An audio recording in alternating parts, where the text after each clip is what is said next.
Imana yaransanze iranyereka igihugu cy'u Burundi, imaze kunyereka igihugu cy'u Burundi, inyereka igihugu cya Kongo, inyereka n'igihugu cy'u Rwanda, inyereka n'igihugu cya Uganda. Imana irambwira ngo ubwire abantu batuye muri kino gihugu ko bagomba gusenga kugira ngo ibyago n'amakuba byugarije kano karere bitabageraho. Imana irambwira ngo hari ikintu kigiye kuzaba muri bino bihugu bine mvuze. Ikintu kigiye kuzaba ni umuntu umwe uzapfa muri ibi bihugu bine, yapfa muri ibi bihugu bine navuze, hakavuka ibibazo bikomeye mu karere. Ibibazo bizavuka mu karere ni uko Satani kubera ko yamaze kwinjira muri bino bihugu bine, abo bantu bari ku isi yose, abo bantu bafashijwe n'uyu muryango ubafasha mu bibazo bari barimo. Icyambere, bari mu buzima bubagoye, mu buzima bubi cyane bubangamye, ariko uyu muryango ubona ko bababaye, uraza urabafasha. Icyambere, bicaraga ku ibuye, ibuye rikaba intebe yabo, bagafata amabuye atatu bakayagira amashyiga akaba ariyo batekaho, bagafata ibuye rya kane bakaryisegura rigahinduka umusego wabo. Rene anta tire dere siri anta pise ankayaka ze anta piso onko yakatasiri ne aya apasariatika me ata angozariatika. Uwiteka arashaka kugira ngo abantu bose bafashijwe n'uyu muryango bawigireho. Uyu muryango wabafashije nta kiguzi nta gihembo.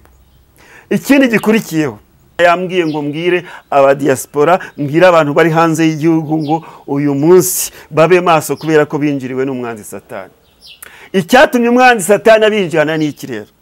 Baratakambye barasenga, bicaye ku mabuye, bafite amabuye atatu bakayahindura amashyiga bakayatekaho, bagafata ibuye bakaryisegura rigahinduka umusego, abandi bakisegura inkweto, abandi bakisegura ibishoboka byose.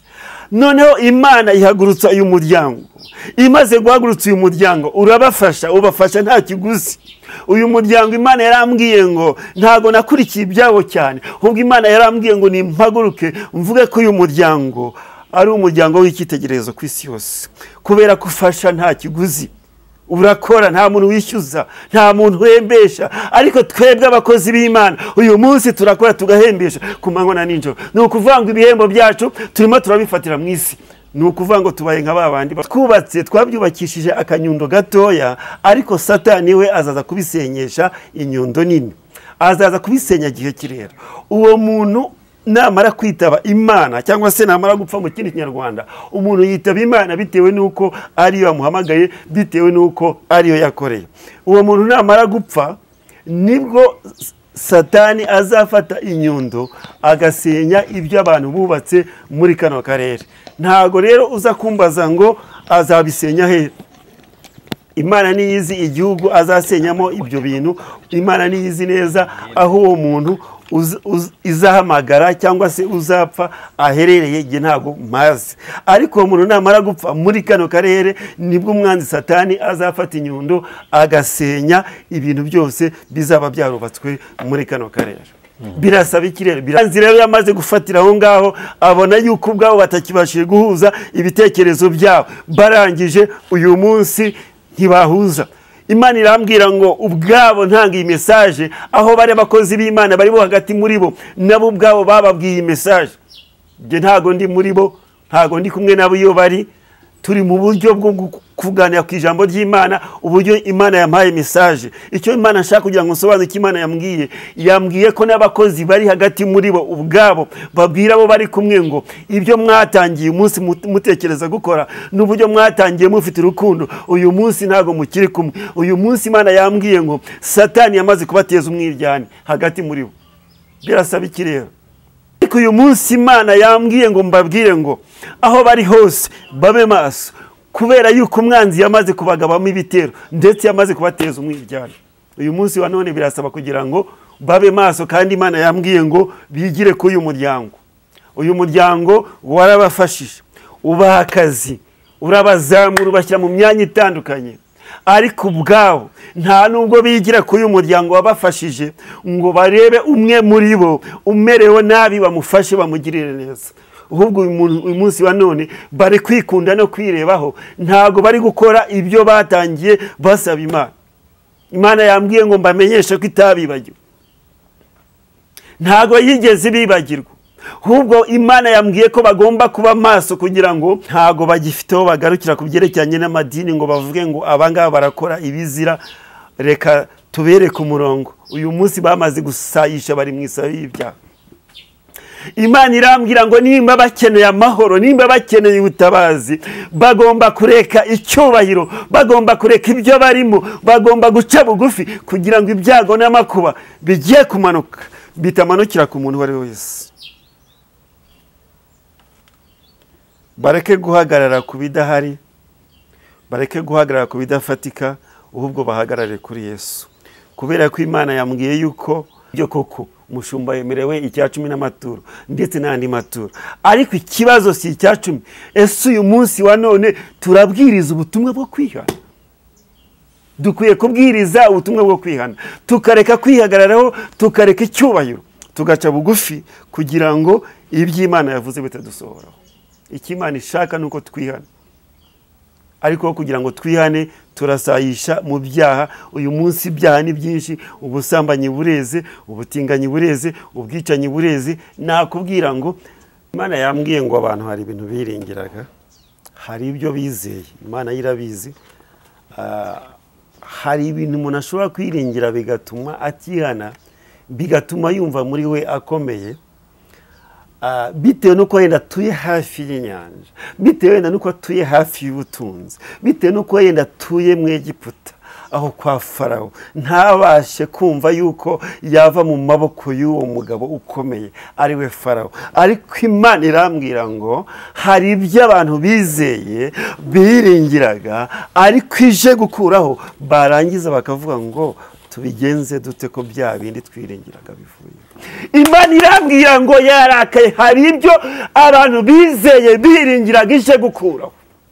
Hari abiringiraga amadini yabo, hari abiringiraga imiryango yabo, hari abiringiraga ubutunzi bwabo, hari abiringiraga bakora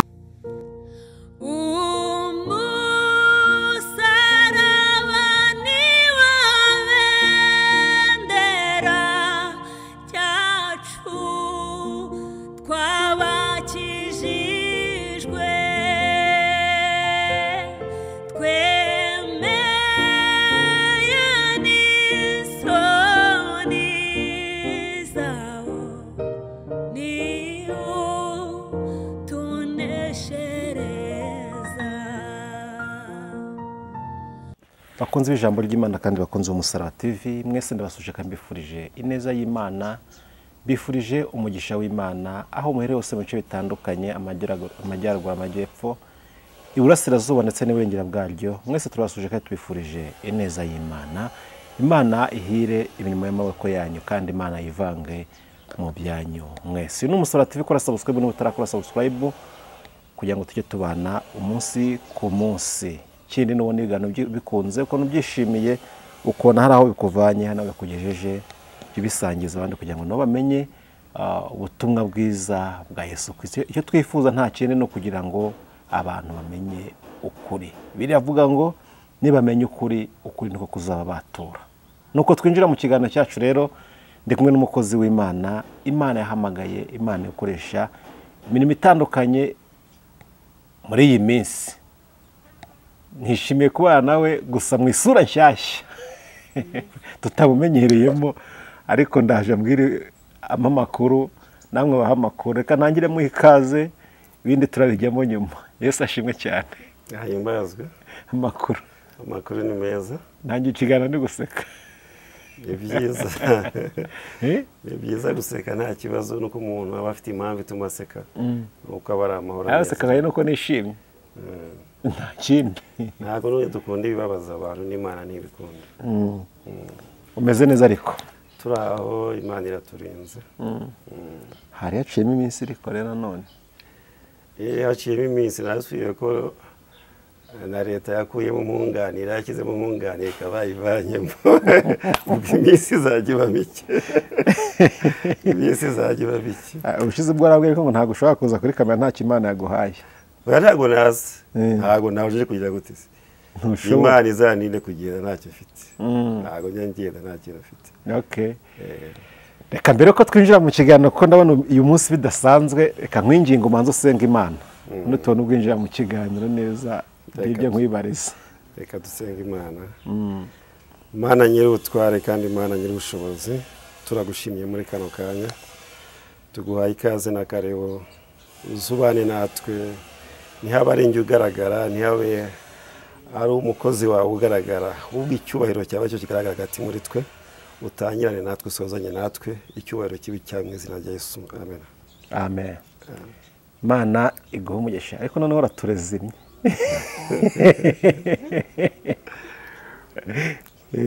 Umeze neza ariko? Tumeze neza. Warumbwiye ngo ntago wowe ngo ushobora kuza Imana itagutumye. Ariko rero iyo urebye sinzi impamvu hari abantu ubona bo bibanezeza mu nsengero no kuri social media hose izo ngiye tukazibona. Yaba itamutumye yaba yamutumye akagenda. Biriya byo bivuga iki? Biriya ntabwo ari ibintu byo gutwika, ntabwo ugiye mbikora imyaka yanjye, ntabwo natwika, ntabwo ibyo bibaho. Umuntu wese agira umuhamagaro wiwe, nahamagawe n'Imana, mpamagara mu bihe bikomeye bigoranye, inyuza muri byinshi bikomeye, ntabwo nagenda itavuze ko ntawe ngiye kuvuga iki, ntacyo naba mfite ubwo ntawe ngiye kubeshya. Ukuvuga ngo ibyo ngiye kuvuga ntabwo yabimpaye nimugoroba, bimaze iminsi, hari impamvu byamaze iminsi, nabibonye ku itariki 5 z'ukwezi kwa 4, nibwo Imana yampaye ino message, ariko yimpaye ndasenga, umeza gusenga no gutekereza, kuko buri Imana nta kitaduhaye, yaduhaye n'ubwenge no gusenga n'ubwenge n'iki byose no gusaba n'ibyo tutumva neza tukabasha kubyumva. Igihe rero kirageze kugira ngo nze mbivuge, nabibonye ku itariki 5 z'ukwa 4. Uyu munsi nitekereza ubwo se ntabwo ubutumwa bushobora kuba bwararengeje igihe? Oya, ntabwo burenze igihe, ubutumwa burebana n'isi yose se bwarenze igihe gute? Ubutumwa bwarenze igihe ni ubutumwa Imana ikubwiye ngo genda ubwire kanaka yihanata kuko agiye gupfa. Ariko mu gihe ntawe ugiye gupfa uyu munsi, ashobora kuzapfa mu gihe kizaza, ntabwo bwarengeje igihe. Yangiye kunegura ntabwo uyu munsi ko ashobora kuzapfa mu gihe kizaza. Ariko ntabwo arapfa. Ni ukuvuga rero ngo nta byangiritse. Yego, tukumenyereye mu ikositimu, mu ishati, ariko uyu munsi hari undi mwambaro tubona wambaye meze nk'umwambaro abantu bo muri Croix Rouge cyangwa se bakora muri Croix Rouge bambara, cyangwa se kwa muganga. Kubera iki uwo mwambaro? Dusobanura umwambaro mbere ko twinjira mu kiganiro. Uyu mwambaro nambaye ntabwo nkora nk'uyu muryango, cyo mbanze nkivuge abadukurikiye bacyumve, ntabwo nkora nk'uyu muryango, uretse ko mu buryo bw'umwuka ashobora kuba nkukoramo, ariko mu buryo bw'umubiri ntabwo nkukoramo. Kuvuga ngo uyu mwambaro ni umwambaro w'abantu bakora ibikorwa byiza, ndetse badakorera n'ibihembo, niko mbibona, niko mbizi. Niyo mpamvu rero nawambaye, nuko Imana yawumpayeho ubuhanuzi. Imana yampaye bugendanye n'uyu mwambaro n'inzira y'uyu mwambaro. Ubuhanuzi ugiye gutanga n'ubwantu bakorera bakoranabushake? Wivumba yewe ngewe, kuko ngiye kuvuga iby'uyu mwambaro ndetse n'ibindi byose nk'uko Imana yambwiye ko ngomba kubivuga. Yego, turakoze cyane, tugiye kuguha umwanya utambutse ubwo butumwa. Ariko mbere yo kutambutsa ubwo butumwa, turi kuvuga ubutumwa, mukavuga ubutumwa, ijambo ry'Imana. Ariko iyo urebye usanga abantu muri iyi minsi turimo batagikunda ijambo ry'Imana, batagikunda ubutumwa, ngo niko byahoze, niko byahose. Ko abantu bashobora kuzatungurwa, ni izihe ngamba muri gufata kugira ngo nabura mureke ubutumwa Imana kubaha babwumva bukagira n'umumaro kuri bo kugira ngo batazatungurwa? Buretse Imana twebwe nta kintu twabasha gukora. Nk'ejo nari mu rusengero, umukozi w'Imana atanga ubuhamya bukomeye cyane, tanze ubuhamya bukomeye bw'Imana yamukoreye, abantu barabwumva rwose, ukavuga bakumira, bakavuga ati bya bintu Imana yabikoze, yaramurinze ko byagenze gute. Arangije ashoje avuga ati umushumba naze asengere abumva bakeneye kwihana, bakeneye kuba bakwibohora n'Imana kugira ngo Imana ibashe kubagirira imbabazi bitewe n'uko batagenze neza. Umushumba yarahagurutse aravuga ati abakeneye guhaguruka tukabasengera bitewe n'uko bumvise ubuhamya bw'uyu muntu Imana yamukoreye, namwe hari ibyo Imana yabakoreye, ariko hari n'ibyo mutagenzemo neza, mwahaguruka tukabasengera. Bifuza bivuga inshuro zigeze muri enye, bose baranga barinangira, ntihagira n'umuhaguruka. Imana yarabakoreye, barahari, yabakoreye bikomeye bishobora no kuba birenze ibyo watanze ubuhamya, ariko habuze n'umuntu n'uyu n'umwe wahaguruka kugira ngo nawe yihane, bitewe n'uko Imana imuzi, bitewe n'uko Imana yagiye igendana nawe, yamukoreye ibikomeye bishobora kuba birenze n'iby'uwo nguwo. Ni ukuvuga rero ngo abantu uyu munsi ntabwo bagikunze ijambo ry'Imana. Yego. Ahubwo uyu munsi abantu bakeneye kugira ngo bo Imana ibakorere ibyiza, ntibakeneye gukora, ahubwo bakeneye guhembwa batakoze. Sinzi nimba ibyo vuze byumvikana. Ubundi twebwe nimba turi abakozi b'Imana, twitwa abakozi, turakora, twamara gukora tugahembwa n'Imana. Abantu nabo b'uyu munsi, abakristo b'uyu munsi nabo ntago bakeneye kumva ijambo ry'Imana, kubera ko badakeneye kuva mu cyaha. Je nuko mbibona, ntago bakeneye kuva mu cyaha, kuko bavuye mu cyaha baba batandukanye n'igihe Bibiri tubwira ko igihe cy'imperuka abantu bazaba bikunda, bikakaza, bafite ibyo bakunda, bafite amarari. No kuvuga ngo irari ni iki? Bafite amarari y'ibyaha, bafite amarari y'ingeso mbi, bafite amarari y'ubugome, bafite amarari y'ubwicanyi, bafite ubugambanyi mu mitima yabo. Abantu bafite ubugambanyi mu mitima yabo batakirangwa n'urukundo, ntago bashobora kumva ijambo ry'Imana ngo bace bugufi babashe kwihana. Icyo kibazo kiri. Aha ugarutse kuri icyo ngicyo ngo mwebwe muvuga ijambo ry'Imana ariko abantu ntibashaka, nubwo nanjye kwajije, ariko uruhande rwe nshobora kubagarukira abo bantu, ko ngewe hano nta kote mba ndiho, mba ndi hagati. Ikibazo kimwe si mwese, ariko ndagishyira kuri mwebwe, mwitiriwe izina ry'Imana, mwitiriwe Yesu, muvuga ko muri abakozi b'Imana. Natangiye nisegura ndavuga ngo ntago ari mwese, na Yesu yaravuze ngo murabone ariko si mwese. Hari abantu dufite bari gukora umurimo bawuvanga n'ibyaha, kandi bikamenyekana ko bafite utundi tuntu, bagifite inkota bagendanye, bahamagaye inkota ntibayijugunye, barayigumana. Ikambivuga muri ubwo buryo baraza bayikorana umurimo w'Imana. Tumaze kumenya ko ya nkota bayifite, bagumya bihagararaho, barayikora, bayikora umurimo, kandi bari kubeshya. Twamaze kumenya ko ari abatubuza bari kubeshya. Uyu munsi bihagazeho abantu ntibashobora kwanga kumva ijambo ry'Imana kubera yuko babonye ko n'abari kuri babwira atari shyashya. Icyo kintu mbajije ikiza umbajije neza. Bibiri iravuga ngo twere imbuto zikwiriye abihana. Bibiri ikongera ikatwereka mu Bagalatiya 5 imirimo ya kamere. Abantu banze kureka imirimo ya kamere, byose barabivanga. Nimba rero abantu babona yuko tutari kwera imbuto, kandi turi abakozi b'Imana, ari twe tubayobora, ari twe tubigisha ijambo ry'Imana, ni gute se bo bakwihana bakabivamo, natwe kandi turi kubivangavanga? Ntago byakunda. Uyu munsi abakozi b'Imana bakwiye kuva mu cyaha. Nimba Imana yarabahamagaye kugira ngo bakore ibyiza, bakaba icyitegererezo gifatika, bakareka kamere, bakareka kurangwa n'umubiri, ubwo bakarangwa n'ibikorwa by'umwuka. Abantu rero bareka imirimo ya kamere, abantu bakareka amanyanga, bakareka ibyo bita gutubura, bakareka gutwika, bakavuga iby'ukuri,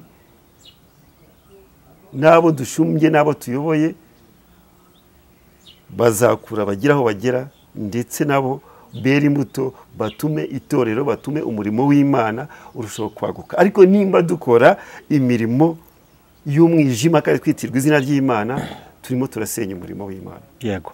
Ikibazo gihari nacyo turavugaho, umuntu muri no minsi ari kugwa mu kintu ko kwihagararaho. Ndatanga urugero kandi nongeye nkigarure, nta kibazo ngo nakivuze n'ahandi. Dufite ikibazo uyu munsi cya Ahabu. Uko nyumva? Ahabu yararashwe, arasirwa mu igare, arabimenya ko yarashwe, ariko araceceka, abigira ibanga. Amaze kubigira ibanga, aragumya ararwana, kandi yagize ate? Yarashwe. Amaraso ari kuvirirana. Uyu munsi aho bigeze, aho ya maraso ari kugenda avirirana, ari kugenda ameneka aho ari kugenda. Inzira yanyuzemo yashyizeho umunuko kubera ya maraso ari kugenda avamo. Uri kunyumva? Ya nzira yayanduje. Uyu munsi umuntu uri gushaka kuza wenda ngo akore isuku muri ya nzira banduje, uri kubona kuvuga ati ntahatandukanye na ha bose ni bamwe, bose ni bamwe.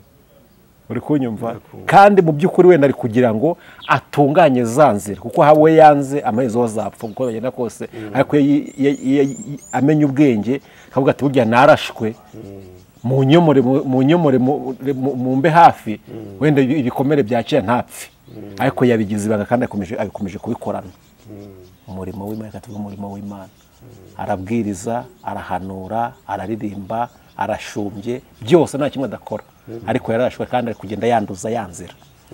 Ndi kwibaza nkavuga nti iyi nzira ko yanyuzemo akari kugenda yanduza, kandi n'umuntu n'abandi bantu babonye ko yanduye bashaka kuza ngo bayitunganye bakore imisi kugira ngo bazayicemo hameze neza, wa muntu uko nta mwanda byavuyemo, ko bari kubafata mwese ko mumeze nka Ahabu muri Ahabu. Iyi nzira murayitunganya mute kugira ngo yongere ibe inzira nyabagendwa abantu bakomeze? Waje nzimije nanjye we. Urakoze kumbaza, ntabwo ari twese.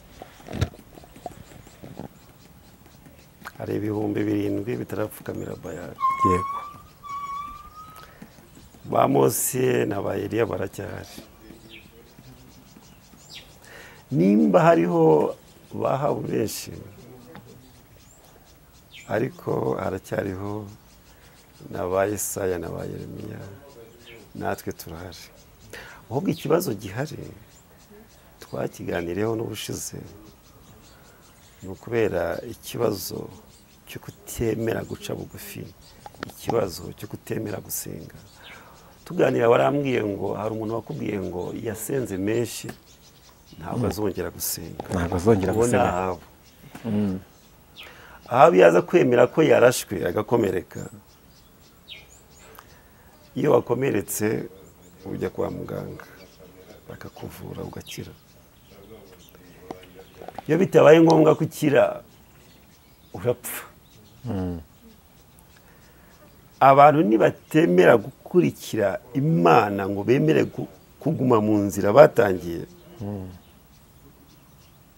Imana izatanga igihano. Twigisha kenshi ko Imana ari inyembabazi, ariko twagiye tubona Imana mu gihe cya ba Nowa na ba Loti, no mu Egiputa Imana yagiye itanga ibihano. Ni ukuvuga rero ngo na n'uyu munsi ntabwo ari njye ugena ibihano Imana izatanga. Njye ku bwanjye nk'umukozi w'Imana nifuza ko Imana yahora ku ntebe y'imbabazi tubabarira, kugira ngo tugende tuva mu byaha uko bwije uko bukeye. Ariko abantu ntabwo bemera kuva mu cyaha, ahubwo bo bakicayemo bakigumamo kugeza na n'uyu munsi. Niyo mpamvu rero uyu munsi wa none kugira ngo haboneke ububyutse bisaba imbaraga z'Imana, kugira ngo Imana aba ariyo ubwayo yongera kwinjira mu mitima y'Abanyarwanda, yongera kwinjira mu mitima y'abatuye isi, kugira ngo bace bugufi bongere gusubira mu murongo. Bibiliya iravuga ngo kiza imbere yanyu inzira ebyiri, inzira y'urupfu n'iy'ubugingo.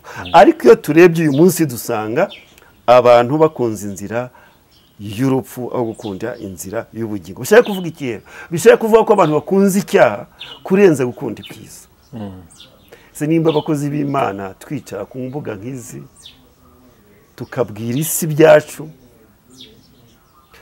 ariko bitari byiza, tugatukana tugasebanya, umuntu uzadukurikira azadusaruraho izihe mbuto? Ntawe uzatwifuza, nta n'uzanadukumbura. Ibyo byose rero byaterwa n'uko Satani yinjiriye abantu, yinjira mu madini n'amatorero, asanga basinziriye, arabarasa, arabakomeretsa. Bakomeretse kubera ibyubahiro no gukomera, n'aya makoti wambwiraga twambara, sinzihana bitewe nuko banzi ku ititire runaka, sinzihana bitewe nuko bazi ko ndi umuhanuzi, sinzihana bitewe nuko maze imyaka myinshi mu itorero cyangwa mu idini. Aho niho Satani afatiye abantu, arabatsinda, abatsindisha kwihagararaho, kugira umutima ukomeye umeze nk'ibuye, umutima udaca bugufi, udatinya Imana. Buriya Abisiraheli bageze mu Egiputa hari ibyo bizeye, ntibabibona. Bakoze ibyaha byinshi, ariko bo igihe cyabo aho batandukaniye n'abandi bageraga igihe cyo kumenya ko bacumuye bakihana. Bakimenyeshwaga n'iki? Bakimenyeshwaga muri mico yabo na kamere yabo yuko babonaga ibyago bibugarije, ibyo bakora bikanga, bajya ku rugamba bagatsindwa, bakavuga ati twikontorore turebe, dushobora kuba tutatunganiye Imana. Uyu munsi nitujya imbere y'Imana bitewe nuko tubona ko ibyago byatwugarije, bitewe nuko ibibazo byatugoye, tukibaza impamvu ibitugora byabaye byinshi, tuzasanga nuko dufite ibyaha byinshi kurenza imirimo myiza imbere y'Imana, hanyuma bizatuma tubasha kwihana. Yego, tuzaba nka Yona. Birasaba rero amasengesho menshi, birasaba amasengesho menshi. Reka tuzabisubuka ibyo twagana byo ni byinshi, kuko muri iyi nzira mu rugendo icyo tumaze no kugira ngo tujye dufatikanya. Nemera yuko ko no mu Kinyarwanda bivuga ngo nta wigira, tuyadufatikanya. Niyo mpamvu tuba tumaze gusobanura bino bintu kugira ngo abantu babimenye, hari ntibazakerezwe n'uwo muntu bazabona wagaragaye nka habo. Reka tuguhe umwanya noneho rero ukomeze utugezaho ubutumwa Imana yaguhaye. Gusa ndi kubona ubutumwa bw'uyu munsi budasanzwe, ariko navuga ngo Imana igushoboze, imbaraga n'amavuta ntibikubureho mu izina rya Yesu Kristo. Amen. Amen. Karibu. Ndasuhuza abantu bose baduteze amatwi muri kano kanya, bazumva kino kiganiro, bazagishishikarize abandi, iyi message bazayigeze ku bandi, kuko ubutumwa Imana yampaye burareba isi yose, ntago bureba u Rwanda gusa, burareba isi yose. Niyo mpamvu nshuhuje abantu bari mu Rwanda baduteze amatwi, hasuhuza abari hanze y'igihugu, aba diaspora n'abandi bose aho bari hose, abumva ururimi rw'Ikinyarwanda. Icyo nabasaba no kugira ngo iyi message Imana yampaye uyu munsi bazayigeze ku bantu bazaba bari kumwe batabasha kumva ururimi rw'Ikinyarwanda, bababwire ngo Imana yavuze gutya, Imana irashaka ibi, kugira ngo ubutumwa bwiza bubashe kugera ku bantu bose, kubera yuko aho Abanyarwanda bari ni henshi mu isi, ariko bazagerageze batange ubutumwa uko babwumvise, Imana izabaha umugisha, kuko ubutumwa burareba isi yose, ntago bureba Abanyarwanda gusa, burareba n'abanyamahanga. Imana yarambwiye ngo ko bagomba kwihana bakareka ibyubahiro bahagazemo uyu munsi wa none, kuko icyubahiro nicyo Satani yazize icyubahiro. Natwe uyu munsi rero turarwanira icyubahiro, ntabwo abantu bemera guca bugufi bitewe nuko batagikunze gusenga. Twaraganiriye ushize, twabona kubaza mbese wabasha kumenya uburyo abantu uyu munsi bakitabira amasengesho, cyangwa se ari wakubwira ngo giye nkora amasengesho y'iminsi runaka. Ntabwo abantu uyu munsi bagikunze gusenga, baravuga ko basenze amasengesho menshi bitakiri ngombwa yuko bakomeza gusenga, abandi nabo ngo bazasenga yabo. Imana yarambwiye rero ngo mbwire Abanyarwanda bari mu gihugu ibi bikurikira. Imana yaransanze inyereka igihugu cy'u Burundi, imaze kunyereka igihugu cy'u Burundi, inyereka igihugu cya Kongo, inyereka n'igihugu cy'u Rwanda, inyereka n'igihugu cya Uganda. Imana irambwira ngo ubwire abantu batuye muri kino gihugu ko bagomba gusenga kugira ngo ibyago n'amakuba byugarije kano karere bitabageraho. Imana irambwira ngo hari ikintu kigiye kuzaba muri bino bihugu bine mvuze. Ikintu kigiye kuzaba ni umuntu umwe uzapfa muri ibi bihugu bine, yapfa muri ibi bihugu bine navuze, hakavuka ibibazo bikomeye mu karere. Ibibazo bizavuka mu karere ni uko Satani, kubera ko yamaze kwinjira muri bino bihugu bine, ibyo twebwe muri bino bihugu bine twubatse, umwanzi Satani aje kubisenya. Twebwe twabyubakishije, ntabwo nazanye, hari ibikoresho ntazanye, ariko Abanyarwanda barabizi, biranumvikana. Nagomba kuba nazanye akanyundo gatoya, nkazana n'inyundo nini kugira ngo isoma rirusheho kumvikana, ariko n'ubundi riraza kumvikana. Ibyo twubatse twabyubakishije akanyundo gatoya, ariko Satani we azaza kubisenyesha inyundo nini, azaza kubisenya gihe kirera. Uwo muntu namara kwitaba Imana, cyangwa se namara gupfa mu kindi Kinyarwanda, umuntu yitaba Imana bitewe nuko ariyo yamuhamagaye, bitewe nuko ariyo yakoreye. Uwo muntu namara gupfa, nibwo Satani azafata inyundo agasenya ibyo abantu bubatse muri kano karere.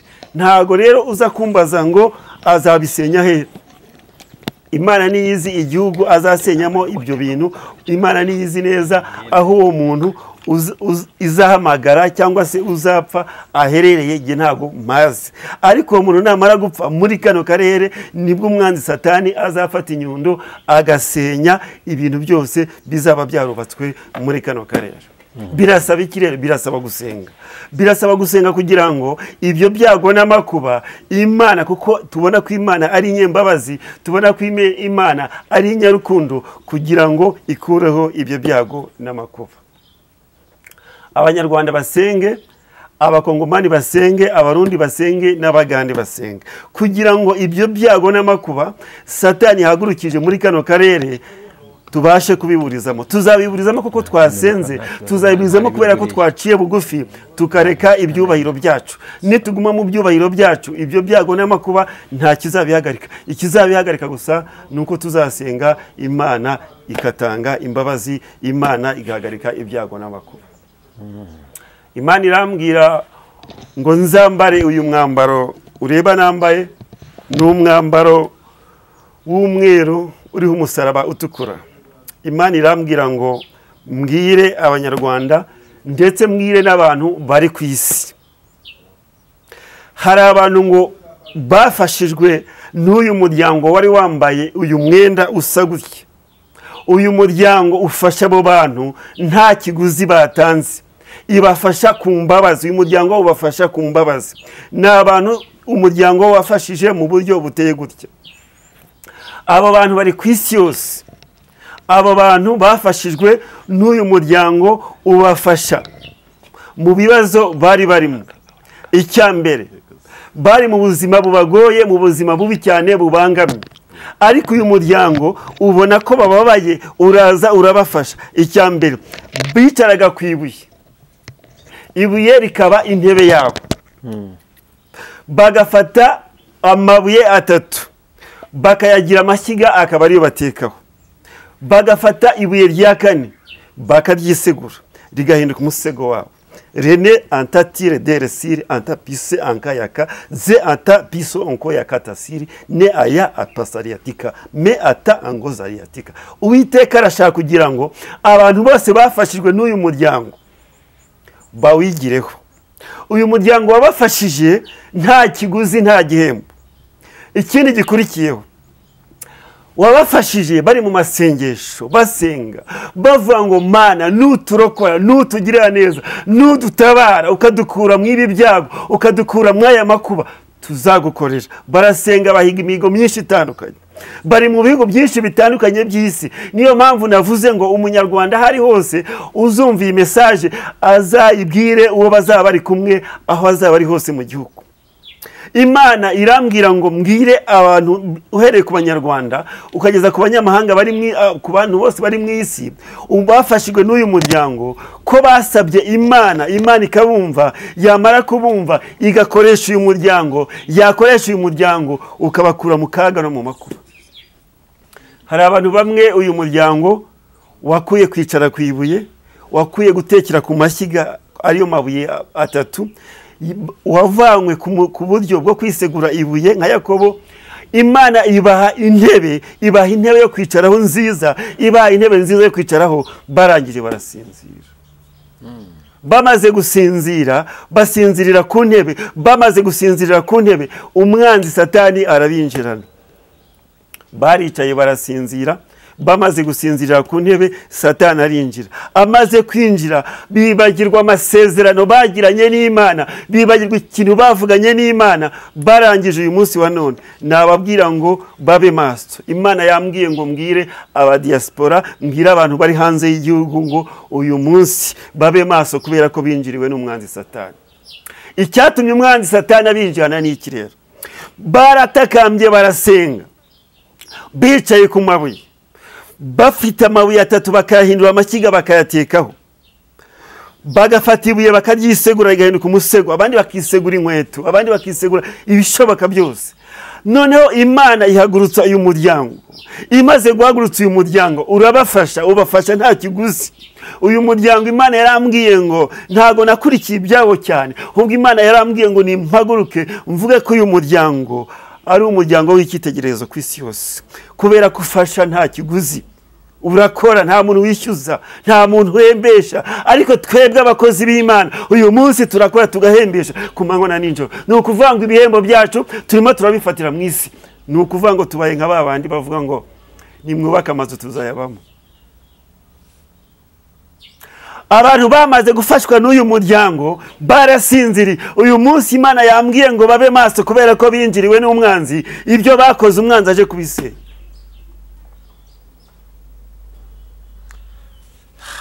Uyu munsi ibyo bamaze gutegura byose babe maso, barebe neza. Baraza kubona ibimenyetso. Imana yambwiye ko baza kubona ibimenyetso aho bari hose. Baraza kubona yuko umwanzi yamaze kubinjirira. Imana yambwiye ngo bagisenga bari bafite ibitekerezo bimwe, bafite umugambi umwe, batekereza bimwe, ariko uyu munsi habayemo kwikunda no kwironda, habamo kutumvikana. Uyu munsi wa none imigambi yabo, ibitekerezo byabo, gufashanya kwabo ubwabo hagati muri bo, uyu munsi wa none byarahindutse. Umwanzi rero yamaze gufatira aho ngaho, abona yuko ubwabo batakibashije guhuza ibitekerezo byabo. Barangije uyu munsi ntibahuza. Imana irambwira ngo ubwabo ntanga iyi message, aho bari abakozi b'Imana bari bo hagati muri bo, nabo ubwabo bababwiye iyi message. Nge ntago ndi muri bo, ntago ndi kumwe nabo iyo bari. Turi mu buryo bwo kuganira ku ijambo ry'Imana, uburyo Imana yampaye message. Icyo Imana nshaka kugira ngo nsobanure icyo Imana yambwiye ko n'abakozi bari hagati muri bo ubwabo babwira abo bari kumwe ngo ibyo mwatangiye umunsi mutekereza gukora n'uburyo mwatangiye mufite urukundo, uyu munsi ntago mukiri kumwe. Uyu munsi Imana yambwiye ngo Satani yamaze kubateza umwiryane hagati muri bo. Birasaba iki rero? Uzumva iyi message, commentaire arayemerewe, azavuge ngo nibyo cyangwa se sibyo. Iki Imana yambwiye yuko ubwabo hagati muri bo urukundo bari bafite muri bo, bakisegura ibuye, ibuye ari intebe yabo. Ibyo byose bafata amabuye bagatekeraho ku mashyiga kugira ngo babashe kurya, ndetse barwara bagafashwa n'uyu muryango. Bari bahuje ibitekerezo, bari mu murongo umwe, bari bahuje, bafite urukundo, ndetse bafite n'imigambi imwe yuko igihe kimwe kizagera nabo ubwabo bagakorera Imana. Ariko beretse no gukorera Imana ubwabo nabo ntago bari guhuza, ahubwo umwanzi yarabateye, yarabinjiriye. Imana yambwiye ngo ikero, Imana yambwiye ngo mbabwire nibataba amaso Satani arabarimbura. Nibataba amaso Satani aragenda biba umugono, akuramo umwe, akuramo undi, kubera yuko bamaze gusinzira. Imana irambwira ngo bakanguke, kubera yuko igihe kigeze kugira ngo iby'Imana yabasezeranije bisohore, bitewe nuko uyu munsi message z'Imana ziraza, ibisubizo by'Imana bikaza, bya Imana ibizanye kugira ngo ibihe ba nyirabyo igasanga ntibahari, igasanga bari mu magambo, igasanga bari mu ntonganya, igasanga bari mu bidafite umumaro. Barangiza bakavuga ngo mbese Imana yaraturetse. Imana irambwira ngo abo uyu muryango wafashe ukabashyira mu ntebe, bicaye mu ntebe barasinzira. Ibyo barose ntago mbizi, ariko icyo Imana yambwiye ngo barasinziriye, nabo bateshwa ku nshingano bari bihaye, cyangwa se bari bisabiye ubwabo. Izi nshingano nibo bazisabiye. Iyo dusenga dusaba Imana, tuba dusaba Imana kugira ngo iturengere, itutabare, tugirire neza, tukabisaba kugira ngo Imana ibidukorere. Ariko uyu munsi Imana yambwiye ngo mbabwire ngo aho bari hose babe maso, kubera yuko umwanzi yamaze kubagabamo ibitero, ndetse yamaze kubateza umwiryane. Uyu munsi wa none birasaba kugira ngo babe maso, kandi Imana yambwiye ngo bigire ku uyu muryango. Uyu muryango warabafashije, ubaha akazi, urabazamura, ubashyira mu myanya itandukanye, ariko ubwabo nta nubwo bigira ku uyu muryango wabafashije ngo barebe umwe muri bo umerewe nabi bamufashe, bamugirire neza. Ahubwo uyu munsi wa none bari kwikunda no kwirebaho, ntago bari gukora ibyo batangiye basaba Imana.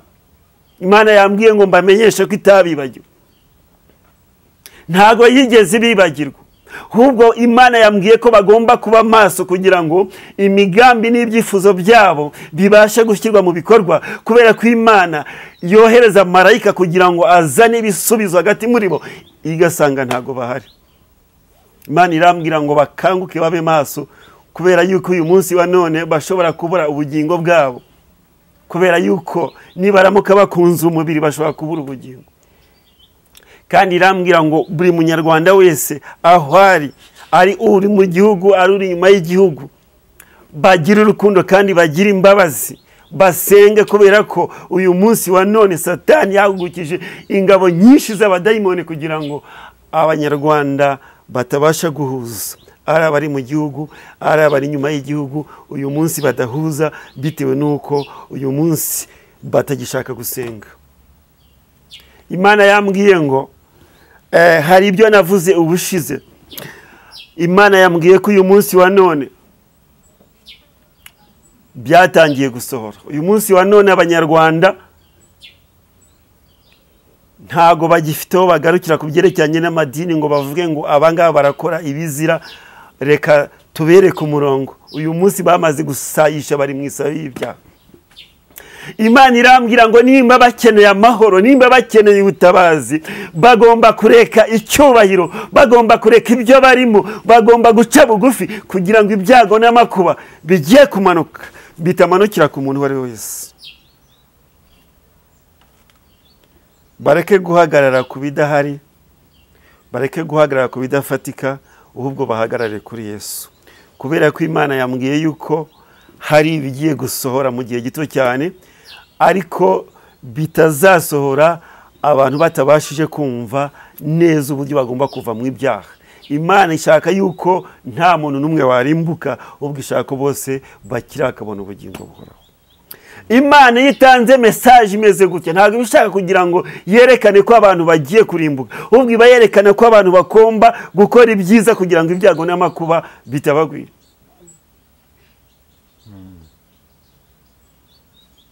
Noba baramusetse bamuha urw'amenyo, bamuhaye urw'amenyo, bavuga turiya musazi ibyarimo ntituzi ibyo ari byo. Arabaza inkuge, abaza inkuge kugeza ubwo abangiye ashoje igikorwa yakoraga Imana yari yamubwiye. Bamurebera baseka, ariko barangije babona icyo Imana yavuze ko ari ukuri. Nowa afata ibinyabuzima Imana yamubwiye abishyira mu nkuge, ndetse n'umuryango wawushyiramo, umwuzure uraza. Imana irambwira ngo yavuze ko utazongera kurimbuza umwuzure, ariko ibihano byo bitabuze. Niyo mpamvu nimba abantu bishyikiriza yuko bamaze kumenya Imana, abandi bakishyikiriza yuko twebwe abakozi b'Imana, abapasiteri dukora ibyaha, pasiteri azabazwa ibyaha bye, mwarimu abazwa ibyaha bye, apotere abazwa ibyaha bye, diyakoni abazwa ibyaha bye. We wihane, wirebera ku muntu runaka. Uyu munsi igihe tugezemo ni igihe cyo kureba Bibiliya, ntabwo ari uguhanga amaso ku mwana w'umuntu, ni uguhanga amaso Bibiliya, tugahanga amaso kuri Kristo gusa. Kubera ko nimba igihe cy'imperuka kigeze, n'abakozi b'Imana bazageragezwa, n'abakozi b'Imana bazahura n'ibibagora, n'abakozi b'Imana bazasitara, ariko ijambo riratubwira ngo naho umukiranutsi yagwa azabyuka. Nimba rero uyu munsi hari abaguye, Imana iravuga ngo nibabyuke kuko igihe kirageze, kandi ibyago byugarije abari mu isi yose. Imana irambwira ngo nongere nsubiremo kugira ngo babashe kubyumva ngo uyu muryango niyo yawushinze kugira ngo ufashe abari mu isi. Nimba badashoboye kugirana ubushuti, urukundo hagati muri bo, bigire kuri uyu muryango. Imana irambwira ngo uyu muryango ukora nta kiguzi, nta kintu usaba. Utanga imyenda, ugatanga imiti, ugatanga byose. Abanyarwanda ngo bigire kuri uyu muryango, nk'uko nawe wabafashije, ukabavana hasi bari, ukabaha intebe bakicara, ndetse ukabaha n'ubuzima ari wo ubafashije. Imana irambwira ngo uyu muryango niyo yaremye uyu muryango. Aba bantu bakora muri uyu muryango barimo imbabazi, barimo n'urukundo. Ni ukuvuga ngo abantu bari muri uyu muryango ni abantu b'Imana, kuko bakora nta kiguzi. Ariko twebwe dukora dusaba ibiguzi, twebwe dufata ibya 10 n'amaturo. tuvuga yuko Bibiliya ariko ibivuga. Nibyo koko umushumba yemerewe icya 10 n'amaturo ndetse n'andi maturo, ariko ikibazo si icya 10. Ese uyu munsi wa none turabwiriza ubutumwa bwo kwihana? Dukwiye kubwiriza ubutumwa bwo kwihana, tukareka kwihagararaho, tukareka icyubahiro, tugaca bugufi kugira ngo iby'Imana yavuze bitadusohoraho. Ikimana ishaka nuko twihana, ariko kugira ngo twihane turasayisha mu byaha. Uyu munsi ibyaha ni byinshi, ubusambanyi bureze, ubutinganyi bureze, ubwicanyi bureze. Nakubwira ngo abantu bari hanze bitega ikintu cyitwa urupfu, babe maso, babe maso, bacunge neza, batabura ubugingo bitewe nuko baretse Imana.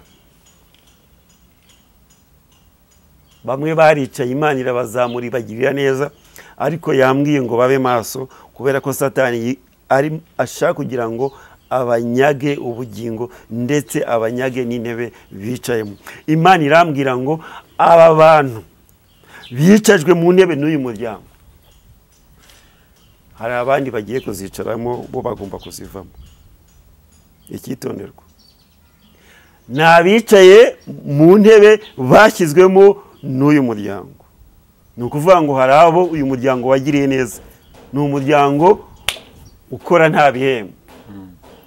Hari abo wafashije, ariko ngo igihe kirageze ko bagomba kuva muri iyo myanya ikajyamo abandi, kuko harimo abandi bababaye kurenza uko bo bameze, kubera ko hari igihe batekaga ku mashyiga bakicara ku mashyiga, batega ku mashyiga bakicara ku ibuye ayo ntebe yabo, ndetse bagafata n'irindi bakaryisegura. Ibyo rero Imana irambwira ngo babivuyemo, ariko ibyo byose bibagirwa ko babikuwemo n'uyu muryango, ndetse uyu muryango ukoreshejwe na Mwuka w'Imana. Uyu muryango ukora nta kiguzi, ariko twabakozi b'Imana dukora dushaka ibiguzi. Irambwira ngo twigire kuri uyu muryango, uburyo ukora natwe aba ariko dukora. Dusomere kuri Bibiliya icyo itubwira.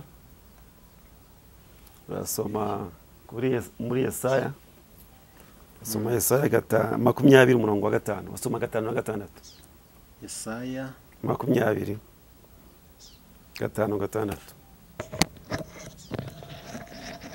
Yesaya 20.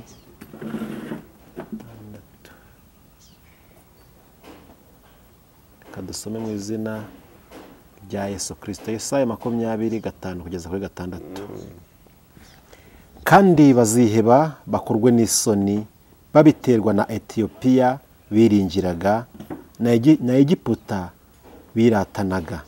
Uwo munsi abaturage bo muri iki gihugu gihereranye n'inyanja bazavuga bati, dore ibyo twiringiraga uko bibaye, tukiringira ko bizadutabara tugakira umwami wa Ashuri, noneho tuzikiza dute? Yego, Imana yambwiye ngo abantu hari ibintu biringiraga, hari ibyo bizeye, Imana yirabizi.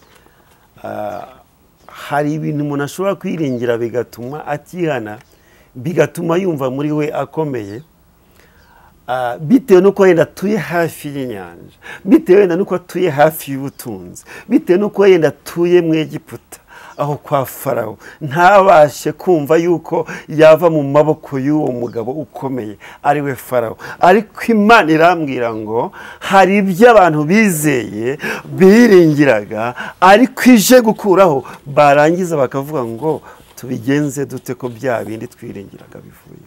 Imana irambwira ngo yarakaye, hari ibyo abantu bizeye biringiraga ije gukuraho. Hari abiringiraga amadini yabo, hari abiringiraga imiryango yabo, hari abiringiraga ubutunzi bwabo, hari abiringiraga abakomeye ndetse n'imyanya bahagazemo, ariko baraza gukorwa n'isoni bavuge ngo mbese tubigenze gute ko ndeba ibyo twiringiraga birangiye. Reka nsenga Imana, nta kindi iri bwongere hejuru y'amagambo. Mana nyiri ubutware kandi nyiri ubushobozi, ndagushimye kuko uri Imana igira neza. Iyi mesaje ireba isi yose yinjiye mu mitima y'Abanyarwanda ndetse n'ababasha kumva iyi mesaje, kugira ngo babashe guhinduka no guca bugufi kandi badatungurwa n'ibihano byawe, mu izina rya Yesu, amen. Reka tugushimire kuri mesaje y'Imana cyangwa se ubutumwa bw'Imana nta komenti njya nongeraho, ahubwo birashoboka yuko hari umuntu wakwiyumva muri ibyo byiciro akifuza yuko umusengera, akifuza kwatura cyangwa se akifuza no kuyaguha n'icyifuzo bitewe n'uko wenda ari ikintu gishobora kuba cyaramunaniye kureka nyamara yifuza kukireka. Ijambo ryavuze ngo ngerageza gukora ibyiza ariko ibi bikantanga imbere. Birashoboka, tujya ngo tugusabe utange nimero zawe za telefone kugira ngo wagukenera abe yakubona. Amazina yanjye nitwa Pasiteri Kanamugire Laurent. Nomero zanjye za telefone ni 0793 854 215 212 0793 854 212. Imana iguha umugisha cyane. Nshuti muvandimwe waruduteze amatwi muri kino kiganiro, n'ubutumwa bwiza, n'ubutumwa Imana yari gutambutsa kugira ngo nyamara ahari abantu bahindukire. Aho uherereye ku isi hose birakureba, ariko cyane cyane mu bihugu byavuzwe. Komeza ukurikire ibiganiro byose bica ku Musaraba TV. Ibiganiro byacu cyo ku Musaraba TV tubisubikiye aha ngaha byo nakagaruka. Imana ibaho umugisha. Ciao ciao.